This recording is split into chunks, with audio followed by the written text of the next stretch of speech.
तो ये कहानी मेरी बहुत स्पेशल और ख़ास है क्योंकि ये मैं अपनी निजी ज़िंदगी से उठाकर लाई हूँ और मेरे लिए इसको आप सबके सामने लाना बहुत मुश्किल था क्योंकि इस कहानी के जो घाव हैं वो अभी भी हरे और ताज़ा हैं, जिन पर मैंने शिकायतों का और हल्का सा एक मरहम लगा के रखा हुआ है कि जिनको मैं हल्का सा भी टटोलती हूँ तो मेरे एक दो दिन बुरी हालत में निकलते हैं।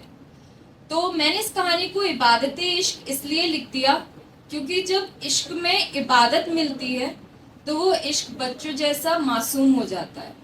तो मेरे लिए भी एक इश्क था जो मेरे लिए बच्चों जैसा मासूम हो गया था। और बहनों, अगर आपकी दुआओं में कोई लड़का आने लग जाए ना तो समझ लो आपके लग चुके हैं, और मेरे लग चुके थे।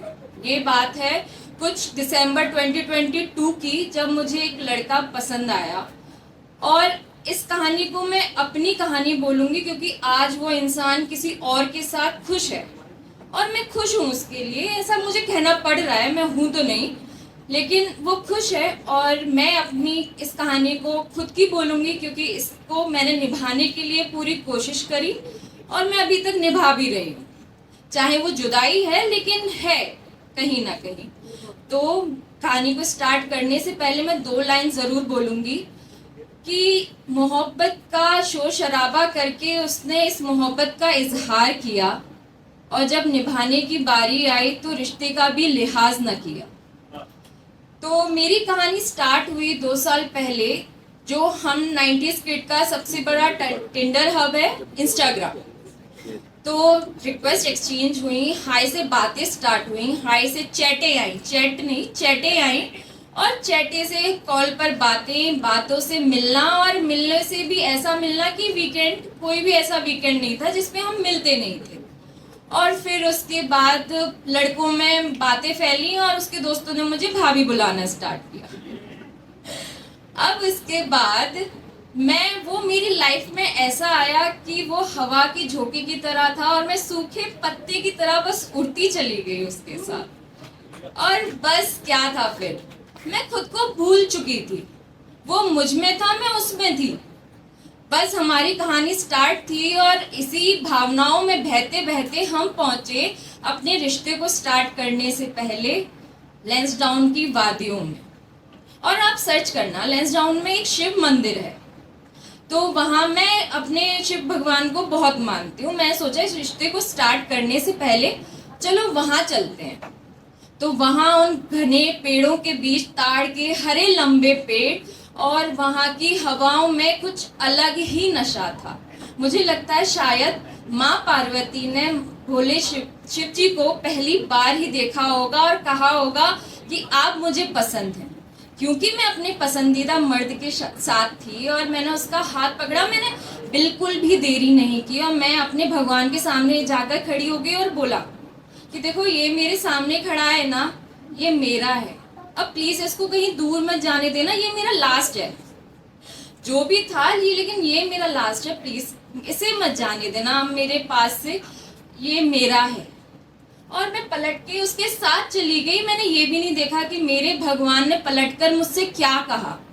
और फिर उसके बाद मेरी जिंदगी ने अलग मोड़ लिया। मेरा तो मुझ में कुछ रहा ही नहीं था, सब कुछ उसका था। उसके सपने मेरे सपने, उसकी प्रॉब्लम मेरी प्रॉब्लम, उसकी खुशी मेरी खुशी, उसके दोस्त मेरे दोस्त। अरे मोहब्बत तो ऐसी ही होती है ना, जहाँ पे 2 इंसान 2 नहीं रहते, वो हम हो जाते हैं। तेरा क्या मेरा क्या, वो हम हो जाते हैं। और मैंने तो वो मोहब्बत कर ली थी और मुझे हो गई थी। लेकिन मेरी कमजोरी एक रही कि जब मैं उस मोहब्बत के समंदर में डूबने लगी तो मैं अपनी लाइफ जैकेट पहनना भूल गई थी और मैंने नाक बंद की और लगा ली डुबकी। लेकिन मेरी एक्सपेक्टेशन और उसकी इग्नोरेंस इतनी बढ़ी कि उस रिश्ते में प्रेशर आने लगा, और प्रेशर इतना हुआ कि वो इंसान मुझसे दूर जाने लगा। मैं उसकी तरफ देख रही हूँ कि हाँ, वो मुझसे दूर जा रहा है। मैंने सोचा मेरा है, आएगा एक दिन, बात करूंगी, उसे समझाऊंगी। लेकिन उसको तो खुशी कहीं और से मिलने लग गई थी। हमारा रिश्ता अलग सा हो गया था। और एक दिन वो आया भी। आकर उसने मुझसे बोला, देखो मैं जा रहा हूँ। और मैं समझ चुकी थी, वो सिर्फ मुझे बताने आया है, क्योंकि जब कोई इंसान तुम्हारे पास आकर ये कहे ना कि मैं जा रहा हूँ, तो वो बहुत पहले जा चुका होता है। वो सिर्फ आपको इत्तला करने आ रहा है कि मैं जा रहा हूँ, और वो चला गया था। मैंने रोका भी, लेकिन गया। मैं मुड़ी और मैं गिड़गिड़ाई, मैं रोई, उसके सामने नहीं, जिनसे मैंने उसे मांगा था। मैंने कहा कि देखो ना, ये जा रहा है, मैंने आपसे इसको मांगा था, क्या कर रहे हो?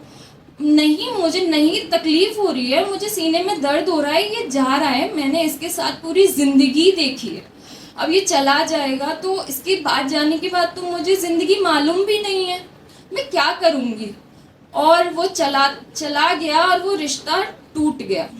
ये सिलसिला 1 महीने तक चला, और एक दिन मैं संभल कर बैठी और मैंने खुद से कहा, मुझे अंदर से एक जवाब आया कि देख, मांगा तूने था, दुआएं तूने की थी, और शायद क्या पता मैं तुझे उसे दे भी देता, लेकिन उसने कभी तेरा मुझसे जिक्र तक नहीं किया।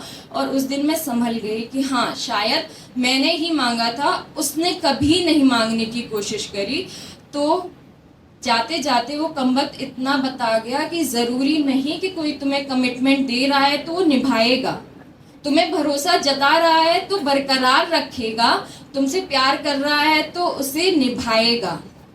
और बहनों और भाइयों, अगर आप जब भी किसी भी समंदर में प्यार के में कूदे ना, तो लाइफ जैकेट पहनना ना भूलें, अपने